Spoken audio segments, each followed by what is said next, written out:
So we're joined here by Kim Knight. Kim, you're known as the Kiwi Health Detective. Yes. Can you explain it a bit more to us? What does that mean and what do you do?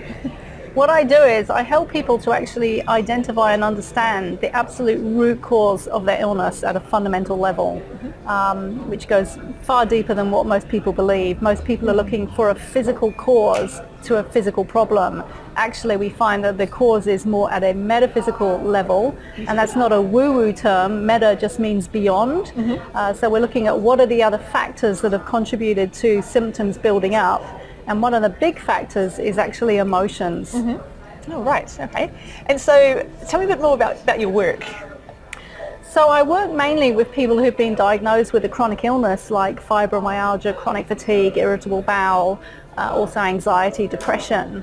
And often they have been to many therapists and doctors and specialists, and they've had all sorts of tests and nothing has come up. And so the practitioners are quite baffled because the person is quite obviously experiencing, massive symptoms, but nothing is showing up in the tests.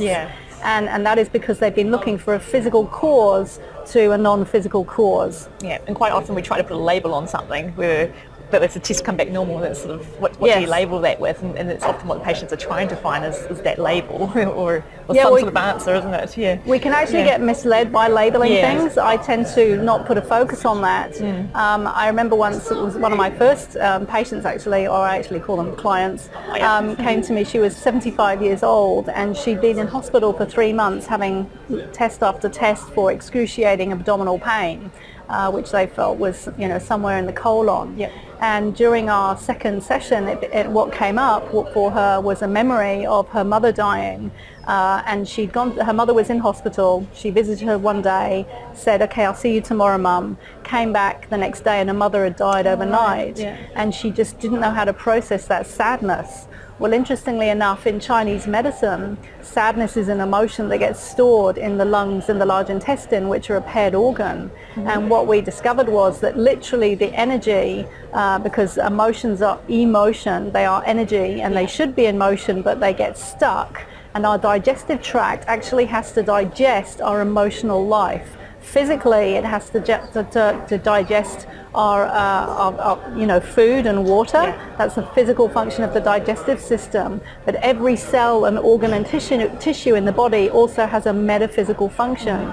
And so the metaphysical function of the digestive tract from the mouth to the anus is to process and digest our emotional life, and in particular our emotions. So this sadness had literally got lodged in her large intestine energetically. She hadn't been able to let it go. And of course the metaphysical function of the large intestine is to let go of what we don't need. So she had a huge sort of emotional release, a huge recognition, conscious recognition, recognition of that sadness, and the pain just went immediately. Okay, so sort of walk me through your typical day. So say a patient turns up to see you, how do you go about, you talked to me earlier about a 90-minute session or something along those lines. Can you explain to us about what you would do, what a person would expect when they came to see you? Well, out of interest, when I started working, people did come to see me. Now, I see 100% of clients remotely, because most people are in other countries or somewhere else, in New Zealand. So it's all online now. So we use Zoom or Skype to connect with. This is a video interaction or like a visual kind of interaction? Absolutely. I mean, I can do it. We do it sometimes by phone. Sometimes people don't have Skype, or phone or Skype with the visual, so audio visual. And basically what I do in the first session, which is just a sort of a signature technique that I've developed over the years, is I look at their whole life literally from the moment they're born until now. And what I've noticed is that there are certain key events that happened in a person's life that create a stress or a shock moment, which is known as a yudin. And a yudin is an unexpected, dramatic, isolating no strategy shock. And when that shock happens in a person's body, it registers in the heart, and it also registers in a certain place of the brain, and then it also gets transmitted to a certain organ or tissue, and that energetic shock and trauma is actually held in the tissues until it can be dealt with. So normally what has happened is, and what I found is this always happens by the age of 10. You could say by the age of 7, but I thought just to be safe, I say, okay, by the age of 10, what events have happened in that person's life that have either been emotionally traumatic or very stressful and led that person to be perpetually in the stress, fight, flight, sympathetic nervous system response.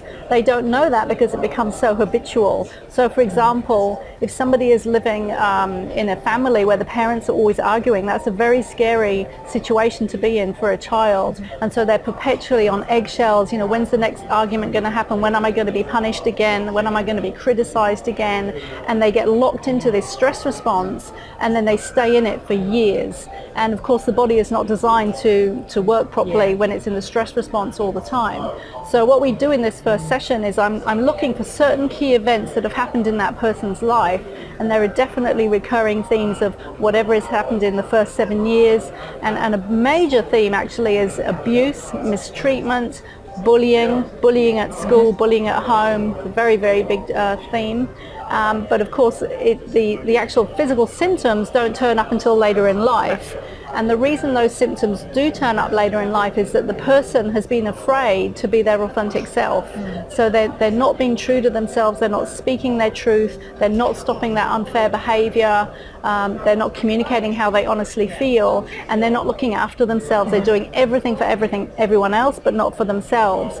So these are the sort of patterns of behavior that I'm looking for in this first session. And it's like getting pieces of the jigsaw puzzle, and then by the end of the 90 minutes we have many different pieces of the jigsaw puzzle, and more to the point, they have the understanding because they need to understand what's happened. I can imagine it'd be quite complex as well, like sometimes 90 minutes might not be long enough to have quite No, a it few actually sessions. is. It is? It Okay. absolutely is. I know exactly what questions to ask, and people just reveal it. The information just comes out, and it's like, oh yeah, that happened to me, and oh yeah, that happened to me, or I'll say, what else happened?